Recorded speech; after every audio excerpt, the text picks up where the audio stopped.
Hey everybody, welcome back for Season 2 of the Broken Banquet Podcast. This season we've got more interviews with missionaries around the world, more interviews with authors who have written amazing books about missions, and more conversations about what it means for us to abide with one another. And yes, probably a story or two about Ashley taking a walk, eating food, or having drinks with someone who she now loves. We're so glad you're back, we're glad to be back, and we hope that you will enjoy this episode.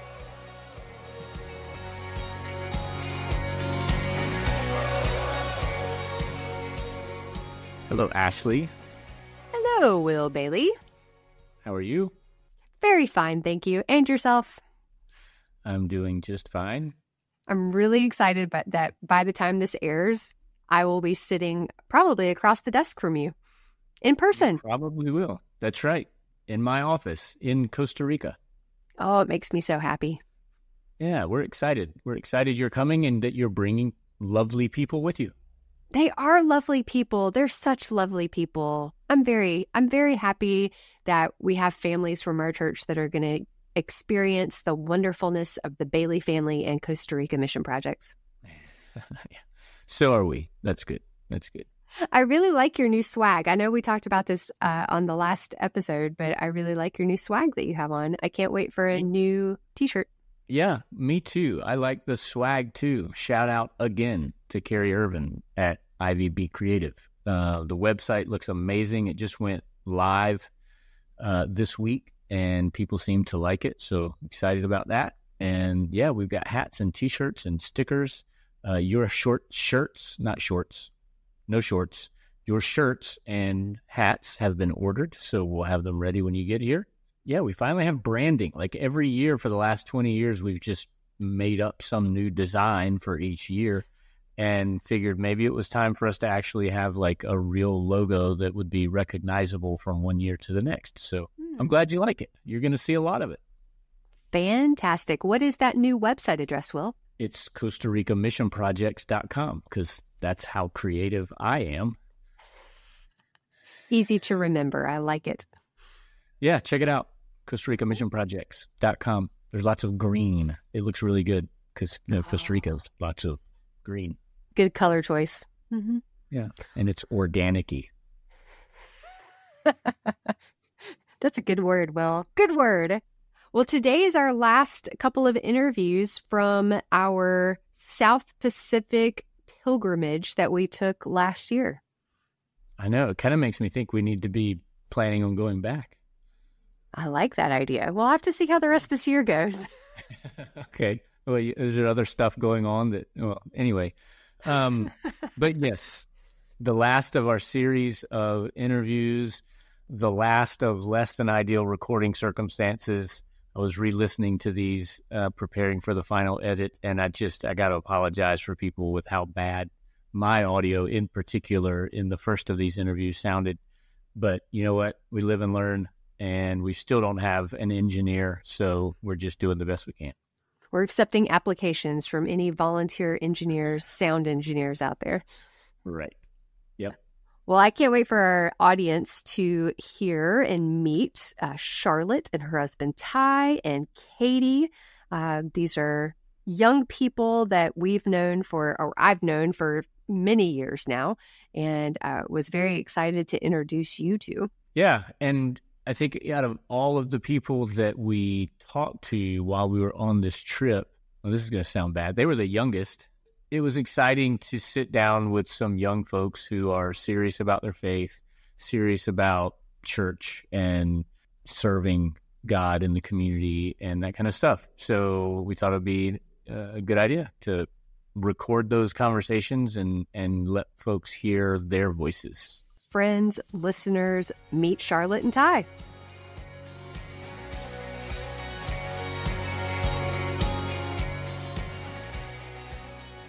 Hey, Will. Hey, Ashley. Remember that time we went to New Zealand?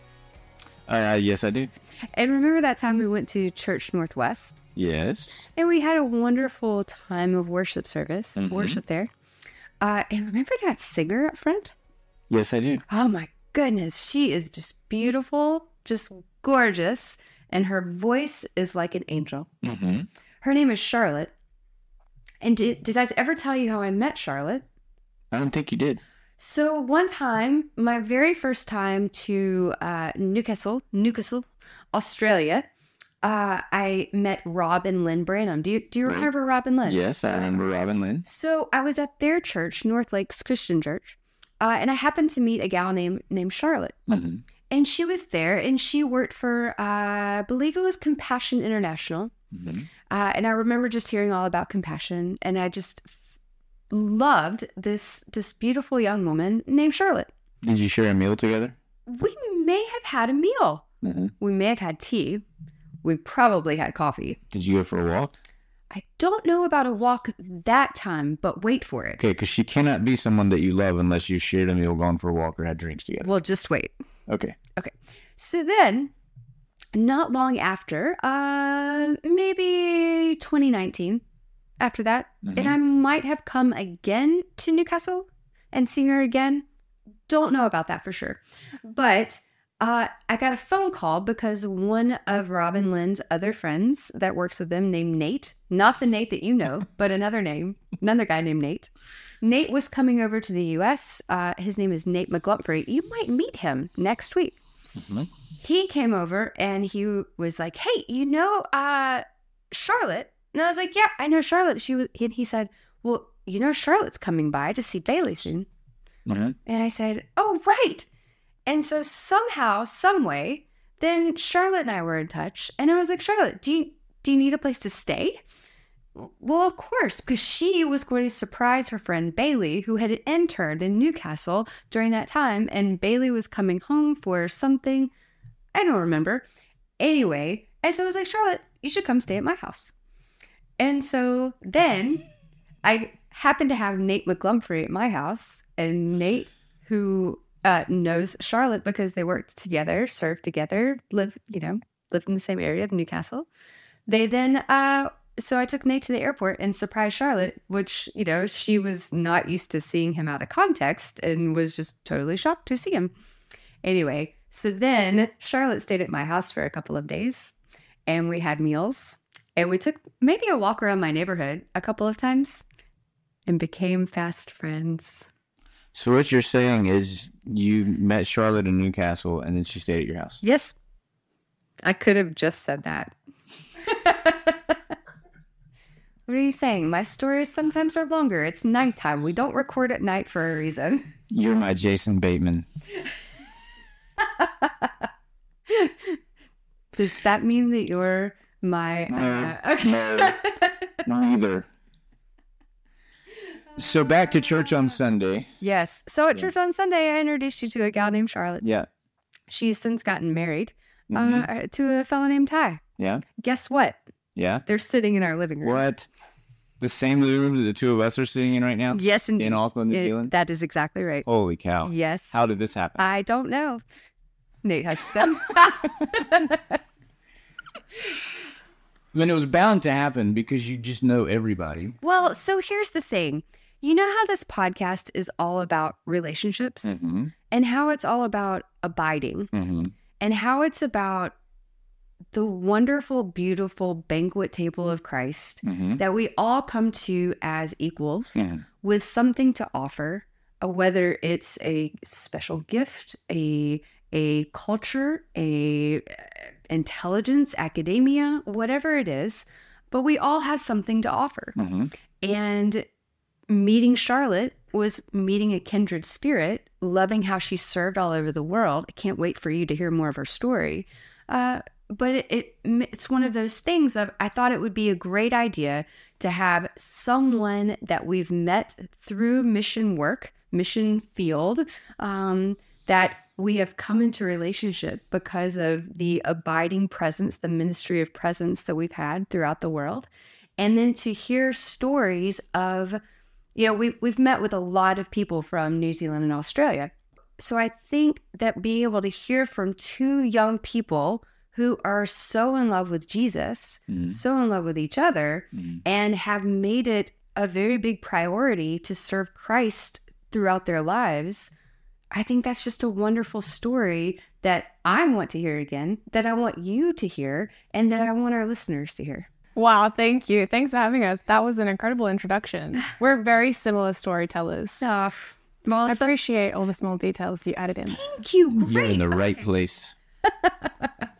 Charlotte, I would love to hear a little bit more of your story. I would love for you to tell the listeners, and Ty will bring you into this too.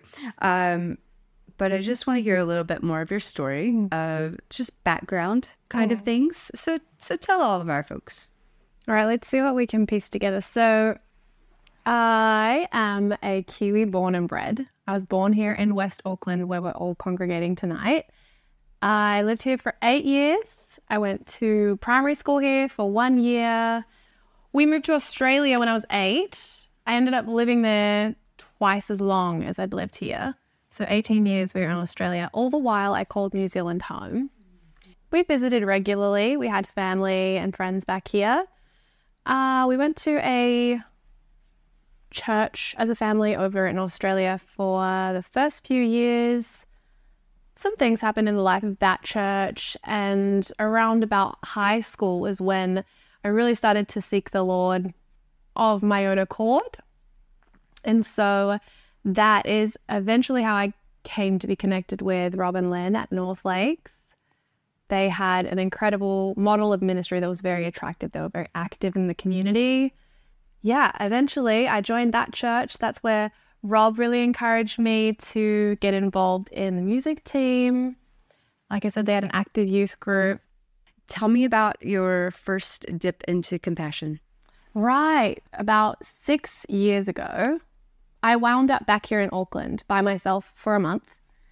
I was just trying to keep myself preoccupied. I stayed with friends and family. I had a family friend who worked on staff at Laidlaw. He invited me to come be a student for a day, Laidlaw College, largest non-denominational evangelical college in Australasia. And so I went along. I was a student for a day. I went back to Australia. I figured, I really want to do this Bible college thing. How are we going to make that happen? In that process, I ended up meeting someone who worked at Compassion at the time. They gave me a great character reference. I went in, I sat in this interview, and I said at the end of the interview, look, hey, if you're not going to give me this job, I understand, but what do I have to do to get some merch? Like, I would still love to wear your blue shirt proudly in the community. And I think after that, he was like, no one's ever asked that before, so I thought I'd just give you the job. So I don't know if it was the charisma that got me there, but I was there for 2.5 years. I worked in the Supporter Engagement Center. We were really fortunate there to do like ministry devotions. So once a week we would pause, we would turn the phones off, we would gather as a ministry. Someone would bring the word. That's also another area that I was able to sing in. And so that's how I came to be at Compassion. And then felt that tug to leave it all, go pursue a biblical education. Came to a point in my faith where I really wanted to have some substance. I wanted to be able to explain to people who knew me as a Christian or didn't know me at all why I believed what I believed and why it was so valuable to me and how that had formed me, how that had carried me through seasons, who God was, how I related to him. That's something that I desired so deeply. And so it was my mum who ended up suggesting, you're a New Zealand citizen. You could go and study as a domestic student back in Henderson. So yeah, I moved back here and it's been one of the best decisions that I've ever made. Then you also met Nate and Whitney Hutchison and Hamish and Molly Taylor. And these are all great people that have been on this podcast too. Incredible people. So I believe, Will, that this is just another extension of the Broken Banquet family. I agree. Yeah, well, you had kind of introduced me to Nate indirectly and unofficially while I was visiting you in Treefort. Right. Okay. I did a little tour of the States trying to figure out if there was a Bible college for me to attend there. You put me up very generously. You showed me your home church. Oh, yeah. It's magnificent. So in that pursuit of getting a biblical education, I happened to meet my husband, Ty. So Ty, this is a great time for you. In a country where I believe Nate said today, 4% of the population is church, how did you come to faith? So essentially, I grew up in a culturally Christian environment. I was brought up in the church, but it never really meant anything to me growing up. It was kind of just something that my family told me I should be a part of. Rightly so. Like I think my parents' motivations to get me in the church were definitely a good thing, but I was never invested my faith until I started going quite a bit off the rails. And one of the first encounters that I had with God was when I was probably at the peak of my sin, and it's the first time I realized that I needed a savior, and I realized that I need God in my life. And God pulled me out of my sin, and from that time on I was just incredibly committed to the church. And one of the first things that I prayed was, Lord, I want to give my whole life up for you. I want wisdom, and I want knowledge, and I want to live for you.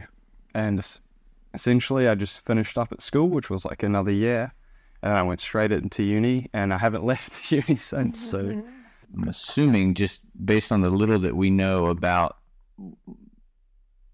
Christianity in this country, am I right to assume that there aren't loads of 20-somethings that are really actively committed to the church? Is that a correct assumption on my part?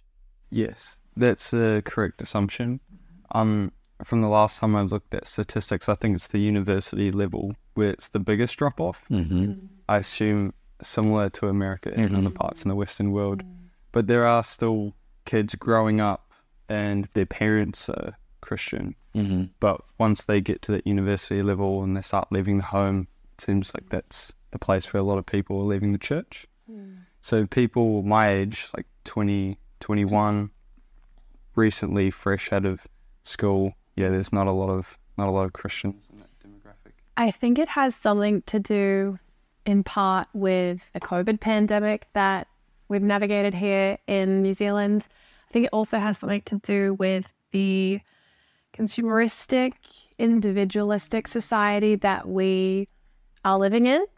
I heard an Australian mythologist, I believe, Alan Hirsch. Oh, yeah. He's up on the Gold Coast, somewhere there in Queensland.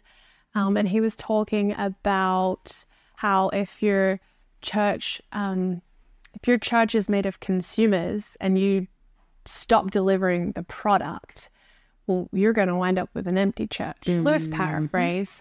And he was basically advocating for making a church of disciples and for walking that journey of discipleship. So at Church Northwest, our mission statement, I guess you could call it, is like helping each other take our next steps towards Jesus.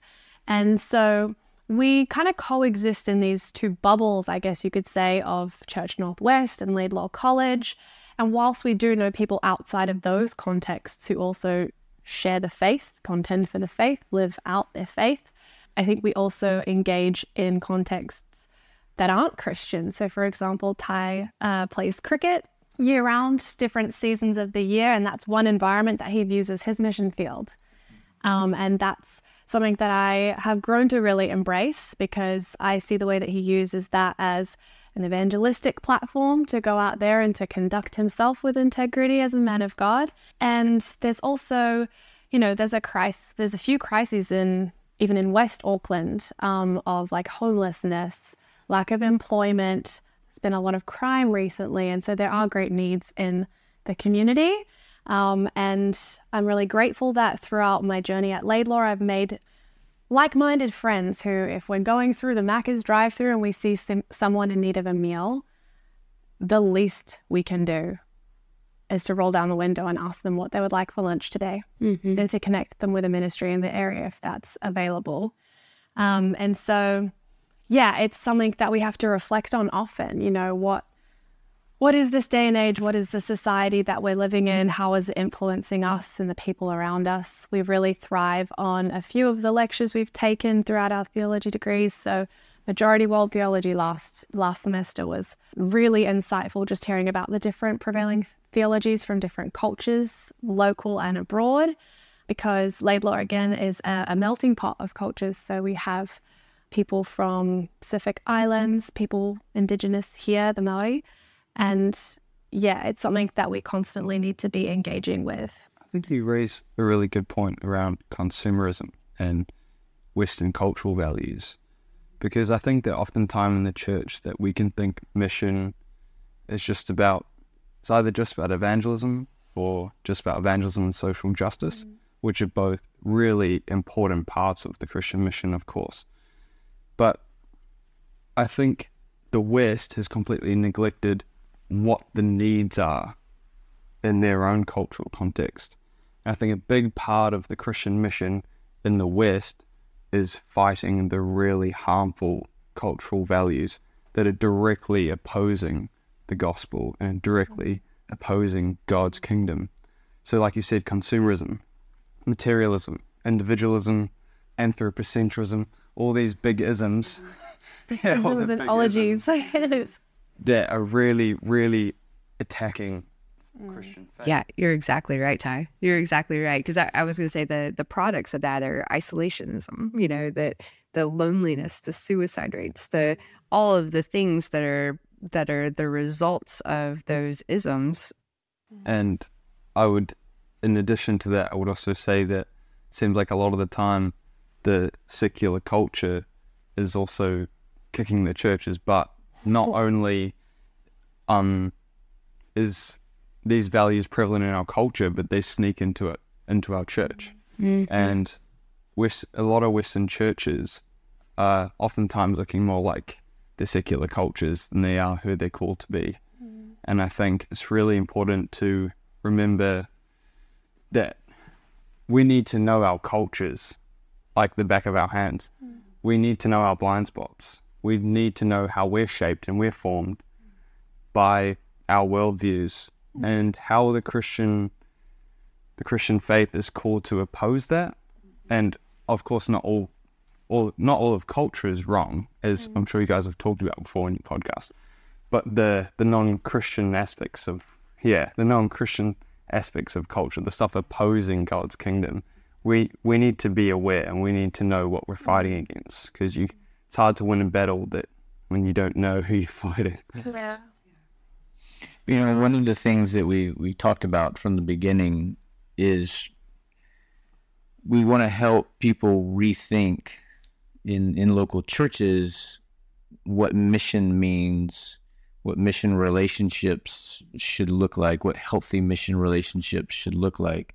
And of course, from our perspective, usually that conversation happens from within the United States looking outward. We're going to go and serve. We want to be faithful to the Great Commission. We want to be faithful to Acts 1:8 and be Christ's witnesses to the ends of the earth and all those things. And unfortunately, there's a long tradition of that being done without consideration, not only of our own cultural baggage, but not the baggage, but what is the culture of the place that we're going into? And so when we talk a lot about sitting at the table together, it's what are the things that when we enter into these kinds of relationships that we're expecting our partners and the people we're in relationship with to bring to the table.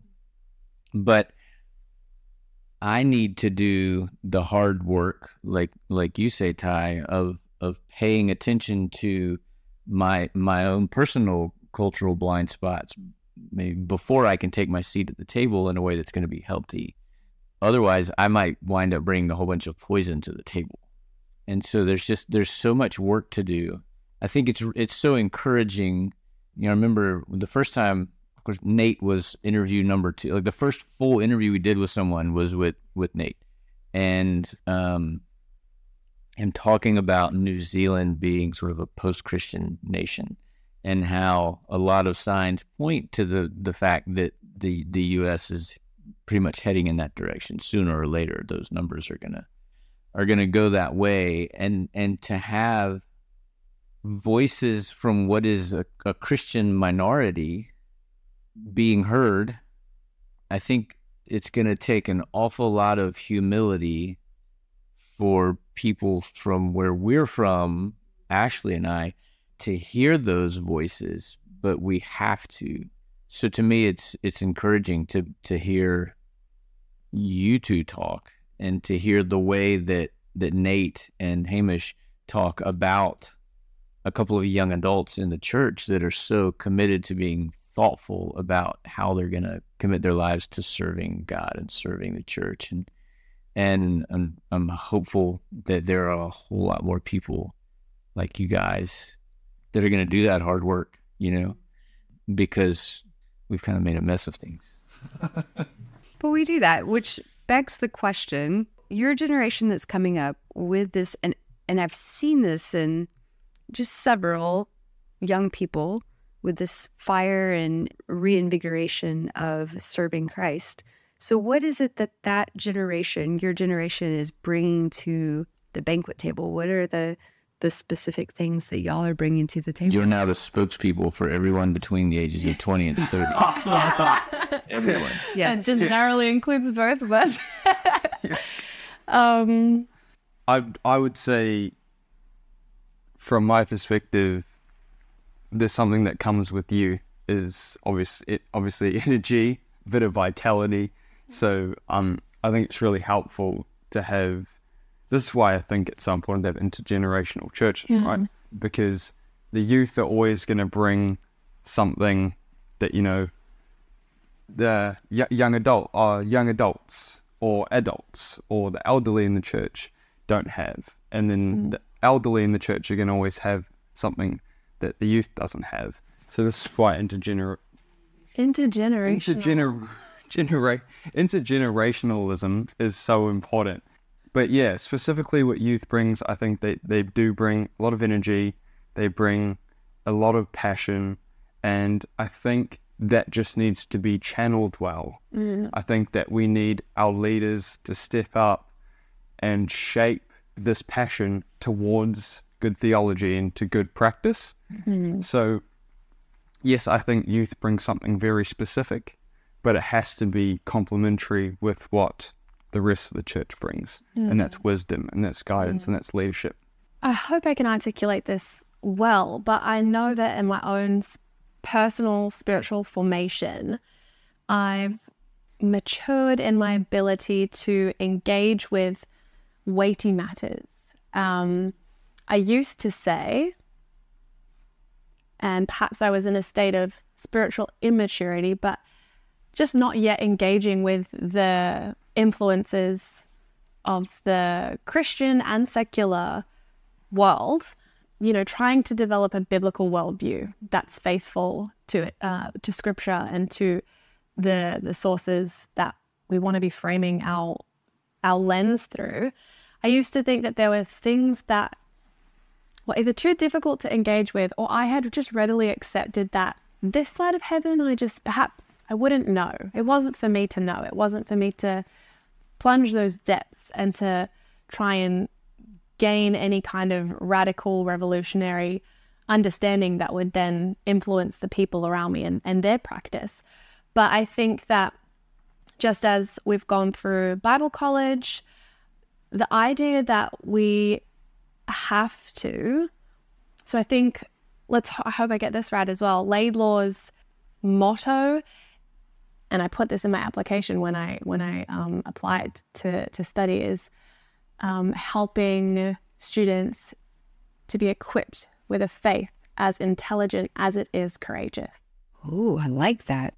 So I had this fervor, I had this tenacity, I had this exuberance, charisma that I wanted to do all the things, right? And I was ready to roll my sleeves up and go and be sent and to stand and to speak and to sing and to serve faithfully in that context. But at the best of times, sometimes I didn't know why or how best to do that. And so now I think really grounding myself in Scripture, appreciating, reflecting, engaging with church tradition, I can appreciate so much and so many of those that have gone before us. And so now we have this purpose, or we kind of have this drive that I think steadies us.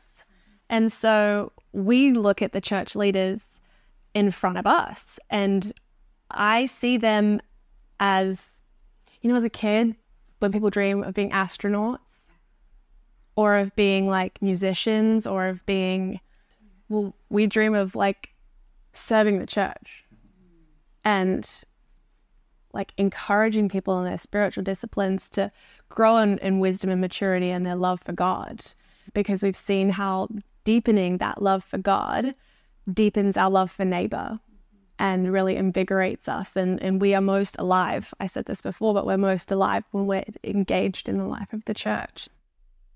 Well, we've talked to Nate, and we've talked to Nate and Whitney. We've talked to Hamish. Now we've talked to Nate and Hamish. So we've talked about Church Northwest a lot.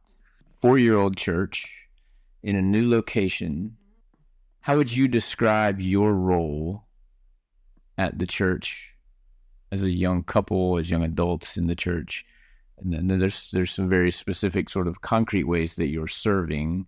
But just beyond that, like when you think of the Church Northwest family, how would you describe your role in that family? I think that for Charlotte and I, the way we look at it is we're plausibility structures, which just means that we want people to look at us, whether from in the church and from outside the church, and we just want them to see us as a witness to Christ.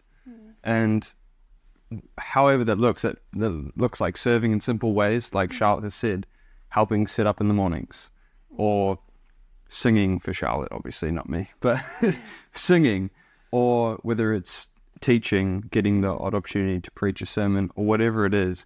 We just want to be a witness to God. It's as simple as that. And whether it's from what we say or from what we do, that is ultimately our goal, and believe that that's ultimately the goal of the church. Church is to look like Christ. So that's how we look at it. I hope that's not too abstract, but essentially that's our goal when we show up to church. How can we get people to look at us and hopefully draw closer to God and Christ? Leslie Newbegin from Proper Confidence is actually a really great book. He's actually a missiologist who spent a lot of time in India, and he came back from experiencing that culture, obviously an Asian culture outside of the West. He came back and noticed heaps of things wrong with the Western church because he got to experience another culture. So, again, showing the value of the body of Christ, intergenerational, different cultures, all these differences are so important. And more relationships we have with people from other cultures, other denominations, other walks of life, the better picture of God we have. And we need each other. And that's, I think, the importance of embracing the entire body of Christ. Yeah, and I think something that we both have generated, something that we've both developed, is an extremely relational approach to ministry. And so I don't just want to show up to church on Sunday and sit in a room with the same people as last week and not journey with them and not know what's happened in the last 7 days, how they came to be there, the prayer they need for the coming week, and whatever else is relevant at the time. And so, again, one of the values at Church Northwest is intergenerationalism. And so that looks like investing in the relationship with Hamish's mum. It looks like investing in a relationship with Nate's daughter. It looks like building the confidence, even for the two of us, as passionate as we are, with the guests, the visitors that walk in, bringing our friends and family along wherever we can, creating opportunities for people to want to be a part of what it is that we are enjoying together at that time and in that place. Yeah. It's very encouraging for all the encouragement that you've made out that we've brought to you. It's encouraging to see that there are people in places partnering, engaging, deepening, strengthening relationships and networks that enable people like us coming through that pipeline with the desire to go into the ministry that you guys are in. it's an encouragement to us that right now and in this season and in this place, we're trying to steward faithfully the gifts and the talents, the resources that we can contribute, the contextual materials that we have to work with, but to see the bigger picture, the global church alongside the local church. And I love that that's what unites us. That's what's brought us here tonight. That's what will hopefully bring us again together. And so we're very grateful. Well, open invitation to Shreveport. And Costa Rica. First. Wow. Yeah. Good. Ty, Charlotte, thanks for being on the Broken Banquet podcast. Bye, Will. Bye, Ashley. Night-night. Night-night. Oh, Will, what a sweet couple Charlotte and Ty are. I am so thankful that we got to sit with them, be with them, abide with them, and hear their story. It gives me hope for the future, especially in such an unchurched area of the world, that these are two young Christian leaders who are paving the way for others to come and know Christ. Yep, I agree. I can still kind of see ourselves with our mobile studio set up in the living room of that Airbnb and sitting, I think, some on the floor and some on a sofa and microphones and cables everywhere. But really glad that we had a chance to hear from them. And not long after that, of course, we hopped on a plane and flew to Australia and got to sit down with Katie Branham. Newcastle. I'm going to leave that in there. We're going to Newcastle, Australia, friends.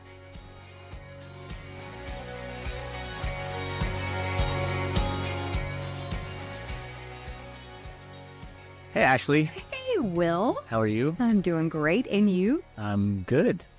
We are now on location in the same place at the same time in Newcastle, Australia. You say that different every time you say it out loud. Newcastle. Newcastle. Yeah, or Newcastle. Does anybody here say Newcastle? No. We'll get back to you in a minute. So what are we doing in Newcastle? We are here visiting Rob and Lynn Branham, who are famous from the season 1 of the Broken Banquet podcast. You may remember them, listeners. And we are sitting in their backyard in Newcastle, Australia. We are, and we're in this quaint little wooden cabin. I was going to close us in, and Ashley said, "Don't do that. Leave the doors open. Maybe we'll hear some, birds and stuff. Really loud birds. Really loud birds. Yeah. Some kookaburras. Yeah.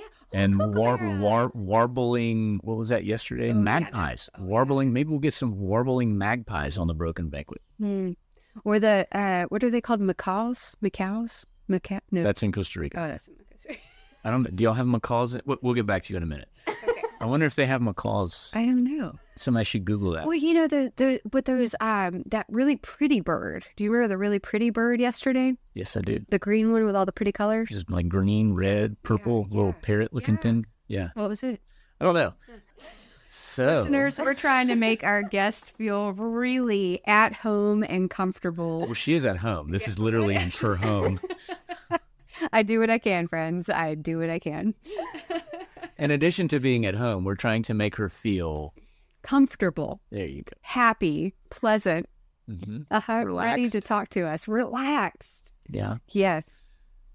She might just be horrified that she's actually gotten roped into this. Yes.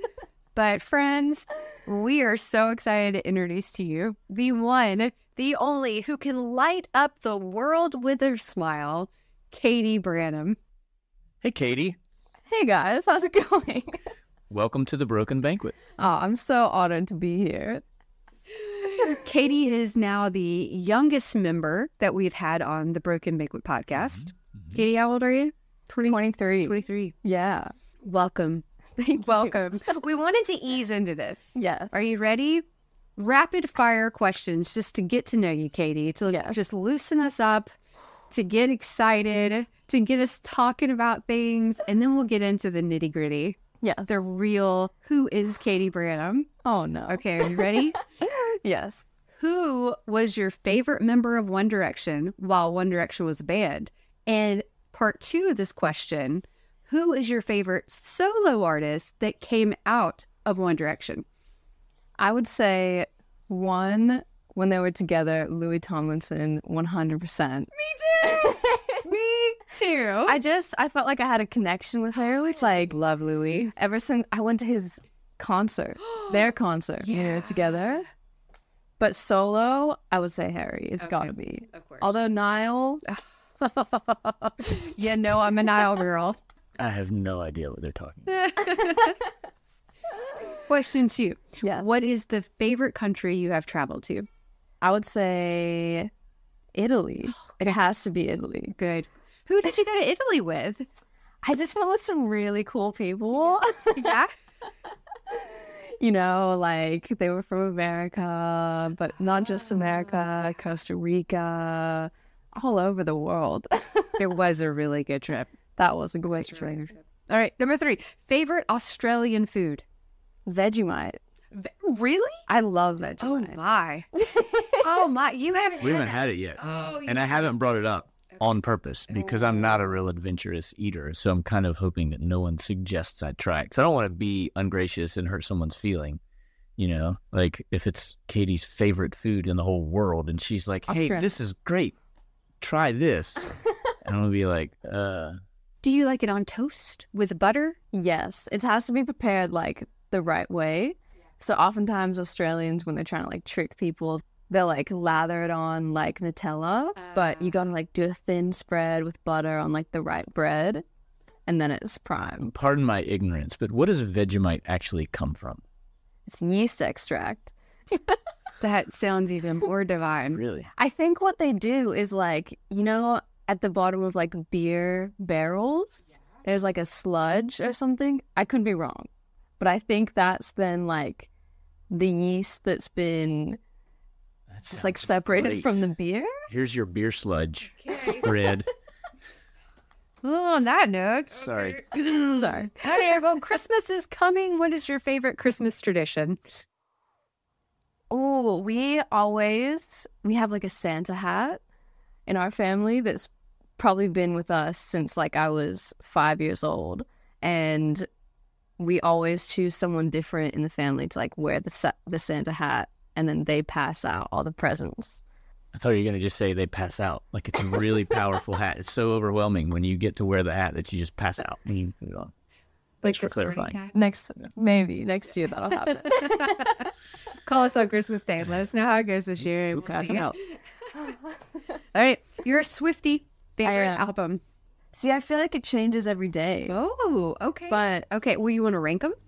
oh, maybe. Okay. There's so many though. All right. Currently, I'm on my 1989 Of course, because it era. just came out, the new version. Yes. Yeah. And I've been loving the new songs, but I'm a bit of an old Taylor gal. So I love Fearless, all of those albums. Red. Red is my favorite. I love Red. Okay. Yeah. Good call. Good call. Will? No idea who you're talking about. All right. You like to cook? Yes. What was your last cooking disaster? Oh, it actually happened the other day. I went to my partner's house and I was like, oh, I'll like make this slow cooker. It's going to be in like the slow cooker for like 5 hours. So I just prepared it all and then I'd have the dinner ready later. So like made it all up and then left it. And I was like, oh, it'll be great when Daniel gets back. He'll check it and it'll be fine. So he like walks in because I'm at work. It's like black. It's like tar. And I was like, he just sends a picture. I felt so bad. Like I could have burnt the house down. But I think I just didn't put enough liquid in like the chicken. Yeah. And it was on too high. It just was shambles. Absolute shambles. Last show you binged on TV? Love is Blind. Oh, nice. What season? The newest one? Yeah. Okay. It wasn't great. It wasn't Not at all. Not at all. All right. Go-to coffee order. Flat white or an iced latte, depending on the temperature. Okay. Yeah. All right. Favorite Aussie beach? I would say Bar Beach. It's the one like right below the Anzac Walk. Gotcha. All right. Favorite soccer team? Newcastle Jets. Jets, Jets. Is that one of their cheers? No. Okay. Maybe. Rumor has it we're going to a game on Sunday afternoon. It's going to be so good. Very excited about it. Yes. All right. Favorite supporting church? Oh, I'd say Shreveport. Oh, that's a good one. Well, Katie, thank you for, I think that was more than 10 questions because I was just going to do a top 10. Who's counting? Yeah, I wasn't counting. But let's get to it, Katie. Yes, that was beautiful. Let's get to it. Who are you? You started out, you were born in Alaska. Yes. Okay. Yes. Born in Alaska, moved to Newcastle, Australia when I was 6. And Newcastle. I remember like being in primary school and being not bullied, but just being like, wow, you're so weird for having a really strong American accent at like that young age. But, you know, it's character development. Grew up in Australia and moved back to America in 2019 and did 2 years of Bible college over there. In Boise, Idaho. Bit of a random location, but we love it. Random, but you have 2 brothers that live there. Yes. Okay. Yes. And then in 2021, moved back to Newcastle in the middle of COVID. And that's me geographically, I guess. Yeah, good. That's good. And you graduated with a degree in intercultural studies. Wow, I didn't know that. Yeah. Okay. I thought it was graphic design, but no. So that was the one at Bible college that I did. Okay. And then when I came back here, then I finished the bachelor's of graphic design. So one of the things that we want to do today is just turn you into the spokesperson for young adults in Australia. So you are now the mouthpiece for an entire generation. yes, a lot of pressure. So the whole point of this podcast is we're talking to different missionaries and people who are really thoughtful about church and missions and missional relationships all around the world in all kinds of different contexts. Just to talk about those ideas. What does it mean to be in relationship? What does it mean to be in, companions to missionaries, missionary families, and that sort of thing? So we would love to hear from you, your perspective as a young person who has grown up in a missionary family. You sort of straddle a whole bunch of different categories. You're sort of a third culture kid. You're a missionary kid. You're a preacher's kid. But you've also lived here for most of your life. I guess the first question that we could ask you is home. What does home mean? Is home Newcastle? Yeah, that's a great question. And I think that's something that when I moved to the States in 2019, I was really wrestling with, because I felt like it was kind of me trying to figure out where I belonged. Mm-hmm. And I felt like here, I'm always seen as an outsider because of my accent. But I felt like I was Australian because I was raised here. And I think in the 2 years that I spent in the States, I loved being there with my family, but I also felt like I didn't belong there, even though I sounded like everyone. And I was like, it's just a very different culture, despite it looking very similar on the outside. And then I think when that comes to where home is for me, I think it was in those 2 years that I was like, I missed Australia so much. And I realized that even though my close family wasn't here, my mom and dad are here, but who I was as a person made me realize that I fit in more in Australia, and that I had more of an Australian mindset than at least in America, I found. Not that I couldn't live in America still, even in the future, but it was just at that time period. And even now, I think I fit in more here. Mm-hmm. However, when you think about then being a Christian in Australia and then what that looks like, it's a lot harder to be Christian here than it is in America. Let's talk about that. Yeah. Great segue, Katie. I was like, it's like you saw the questions before here. She didn't see any questions. So before we get into that, because we definitely want to get into that, but I have a question because of something that you just said specifically, and it reminded me of something that one of the interviews that we did in New Zealand, that someone said, when you get off the plane here and just have a look around, it doesn't look that different from being in the United States. And Yeah. except for the accent, the language is essentially the same. The food is, the first thing we ate was, a bacon cheeseburger and so that sort of thing. But what they were saying in New Zealand is that part, it's really easy culturally to kind of be there until all of a sudden you sort of crash into something that culturally is quite different, but it's sort of under the surface. And you mentioned that. So what are some of those things that you realized are different, even though things kind of look the same? What are some of those cultural differences that you would say you notice between the United States and Australia? Yeah. I think one of the main things was when I was in America, when it comes to how they view their lives politically, was like a huge one. Because in Australia, it's just a completely different, structure of government. And I think in America, it's more of like, it's very divisive. And to be fair, too, you were there at the height. I was. The cray-cray, with 2020 and 2021. Like, it was just, over the top those couple of years. Yeah. Oh, yeah. And there was like so many different things going on with that. And then that then tied into how people approached COVID and all those layers that I was like, and also doing here. I was like, whoa. And then It was foreign to many of us. yeah. And I think everyone was just trying to do the best that they could with what they knew. Exactly. Well, that's a very generous way for you to have looked at it. But I think it was a lot. And it was hard to have conversations with people because I felt like my perspective in Australia was just being handled much differently. And then even when I was like there and I came back, I then became like frustrated with how things were happening here. And then it was like trying to hold both. So politically was a huge one.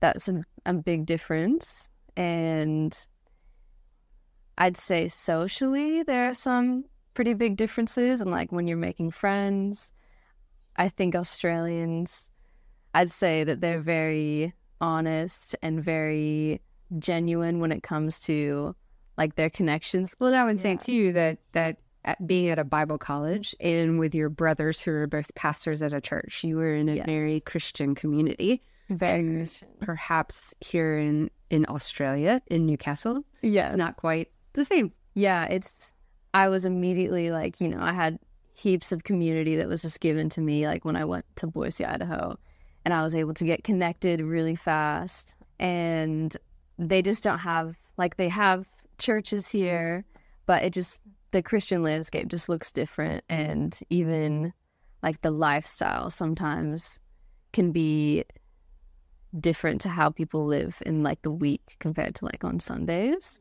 It's harder to find as dedicated of communities, if that makes sense. Not that they don't exist here, which they 100% do. And so what's that been like for you? Because in my interaction with you, I feel like you have a very strong relationship with Christ. And so what is that like as a young adult to have that? How do you find community that can affirm your beliefs and, help you stay accountable? Yeah, I think it's very hard. And I honestly don't know if I've fully found that yet here. Yeah. And I was just talking to someone the other day about this, but I felt like I really had that in Boise, Idaho, with even just some of my Bible college friends. And I felt like that was really good because you had that accountability and you were able to be very vulnerable, like with the people that you were around. But here I feel like if I have quite a few high school friends that are strong believers, and I would say that they're my closest Christian friends. Yeah, I think I've been very blessed because of those connections, but I know some of my friends that don't have that here, if that answers the question. But That's what I was going to ask, was if you see that, or if maybe your friends see you sort of as a resource because you've had that experience of being in a community where it's totally normal and encouraged for young people to be serious about their faith and living out their faith in the community. And like, that's not a theoretical thing. It's actually something that you've had the experience because you got to spend that time there. And just, I guess, what a gift that makes you for your friends here who haven't experienced that, and that you get to kind of encourage them that way. It's interesting, you know, there's a church here that's pretty famous, mostly because the music that's come out of that church has kind of dominated contemporary worship in the U.S. and other places for a while now. And several people, when I told them I was coming here, they actually thought that I was coming here to go to that church, like some sort of pilgrimage. yeah. It's like, well, that's not why we're going. But I think it would be interesting because that church and that music is so identified with sort of young adult worship experiences in the U.S., and of course, it appeals to a whole lot of different people. But when I think of kind of modern contemporary worship services and the people that are attending those services mostly, and part of that kind of phenomenon that has happened, the idea that in the place that came out of, it's really not that normal for that same demographic to be very active in the church. And I don't want to make this episode about a particular church, but is that, going to say that I'll probably edit this out, but I mean, are they as important to young adult Christians here as they are to so many young adult Christians? Like, I can imagine a lot of people, just in the words that they would use to describe their faith journeys, in a lot of cases would use phrases out of songs that they've been singing for the last 10 or 15 years that were written by someone from this particular church in Australia. Right? It's like psalms to them. It's become part of the language that we speak in the church. And I'm just wondering if that's, like, is it weird for you that got so popular in the U.S., or is it like they're like kangaroos, like you're proud that everybody knows they're from Australia? I'd say it's very popular. Probably not as popular, though, as it's been made in the States. And I think that's the funny thing, that like most people, if you like come out from Australia and then you go to America and they know you're a Christian, the first thing that they'll say is like, oh my gosh, like, do you go to Hillsong there? Or like, that's like very similar if you come here and they would ask you like, oh, did you go to like the Hillsong church? Because it just makes sense because it's so big. But yeah, I would say that it is probably a bit weird that it's way more popular in the States. At some point in your growth and your walk, your Christian journey, did you become aware of the fact that, okay, my story is a little bit different than most of the people around me, because my family and this ministry that my parents are leading, it's not just here. We have these connections to another place, and that there's these people who I don't really know, but they seem really excited when they see me, or they're excited and encouraging to my family about the work we're doing in Australia. Was there a time when you remember kind of becoming aware of people like Ashley and First Church Shreveport that were a part of your lives, even though they're so far away? So my parents would always take me on the furloughs when they would go over for like 3 months at a time. And I think one of the first times since when we were over here and we did that was when I was in like year 4 or 5. And I remember going on that trip and not really knowing like what we were doing, besides like traveling to all these different churches and then like showing them all this fun Australian stuff. And I remember being like, this is a bit weird, but it was like after that trip that I had a much better understanding of what that actually meant for my parents and what that meant even for me. where I then like fit into all of this. Because when you have all these people that are like loving and supporting you, it means the world, especially when you can see how encouraging that is for your parents and how isolating it can feel when you sometimes think that the work that you're doing in ministry is in vain. So I think that was really important, going on some of those trips early on and seeing how encouraging that was for them. Your parents are in the ministry. Both of your brothers are in the ministry. Do you feel like you have to be in the ministry? I did feel that way. And I think part of the reason why I went to Bible college was because I think subconsciously that was something that I felt was just expected of me. And so I was like, one was to obviously build a stronger foundation of my faith. But the other was to be like, everyone in my family does ministry. So naturally, I'll just see like whether that's something that I want to get into. And it was interesting because when I went over there, I'm so grateful for my time. And I feel like I learned a lot of really good skills and even like Bible knowledge that like helps me today. But I felt like while I was over there, like I wasn't being called like by God to go into ministry, vocational ministry anyway. Leaving a certain person and then coming back after Bible college and being expected to fit into the same thing, or even like come back and like be doing all these amazing like ministry things. I think I was like, I just feel like that's not the reason why I went, but it was very beneficial for the time. And I've heard this from preacher kids, missionary kids, everywhere. There's a certain expectation of you've lived this life. And so, of course, God's going to call you to the same path. Well, no. My dad's a human resources guy. My mom's been a preschool music teacher. But God called me to be a pastor. So I wonder if people... when they're putting that onto another person, when they're projecting onto another person of what they believe their calling should be, that it's even more difficult for you to have to say, no, I think God is clearly making me for something else. And that had to be difficult. That had to be difficult for you to be able, and you had to have a lot of confidence in that and courage. Yeah.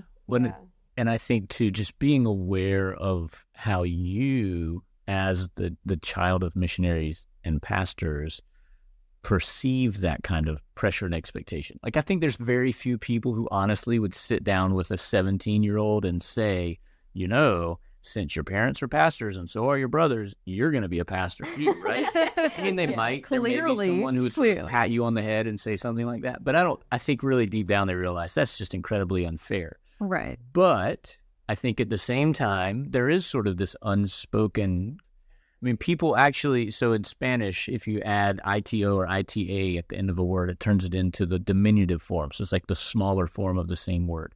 And I remember when Yolanda and I visited a church, she was pregnant, and very obviously so at the time.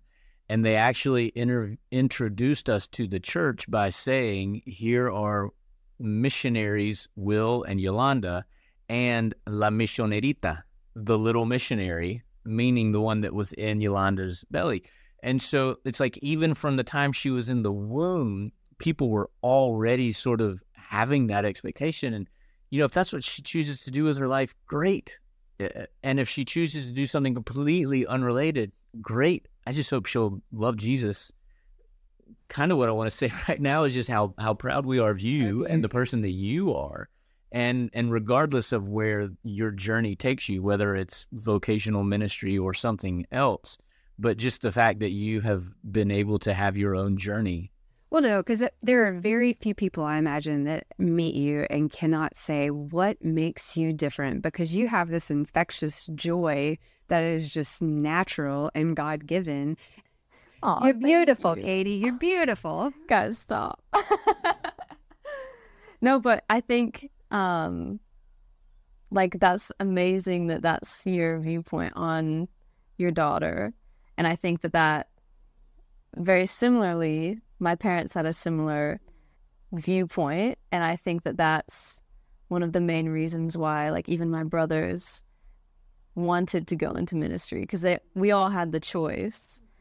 We weren't forced into like anything that we've gone into, even in like our walk with Jesus.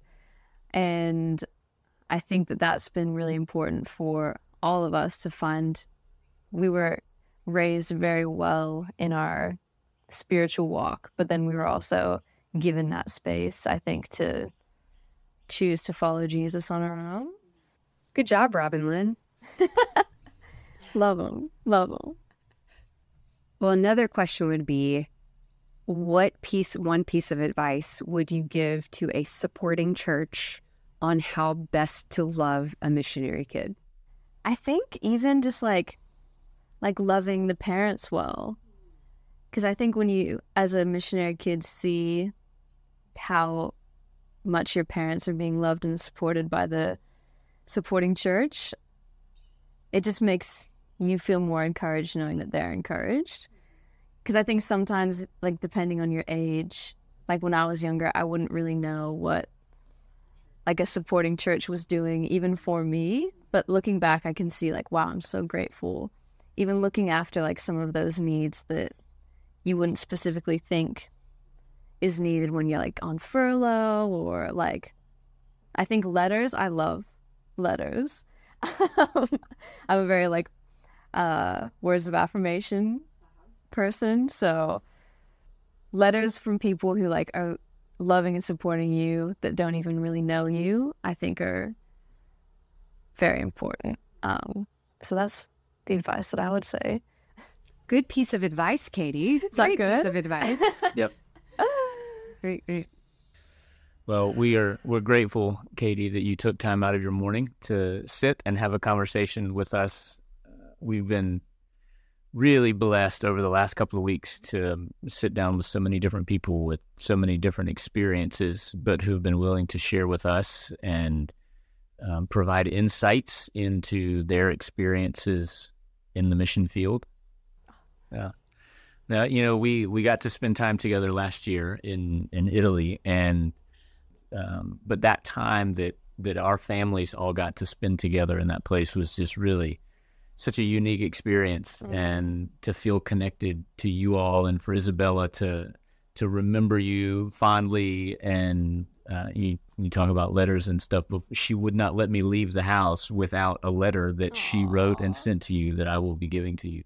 But we're just, once again, I say this just about every episode, but we're so thankful for the way that Ashley's church has connected our family to these other missionary families, for us to all be in relationship with one another and supporting one another, and to get those messages from time to time from your dad, or from the other missionaries and missionary families that are all over the world, just words of encouragement, sometimes kind of out of the blue. It really means a lot. And for us to be able to abide with one another and come and sit at this table together and share joys and struggles with one another, we're just so thankful. We're thankful that you're a part of that.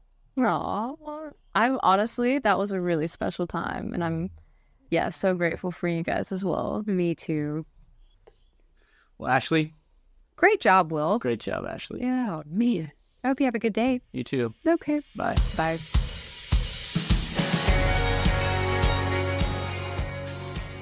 You've been listening to The Broken Banquet, a podcast by Will Bailey and Ashley Goad. Music provided by Irene and the Sleepers. Join us next week for another episode. He's prepared the table. All things are ready. Come to the feast.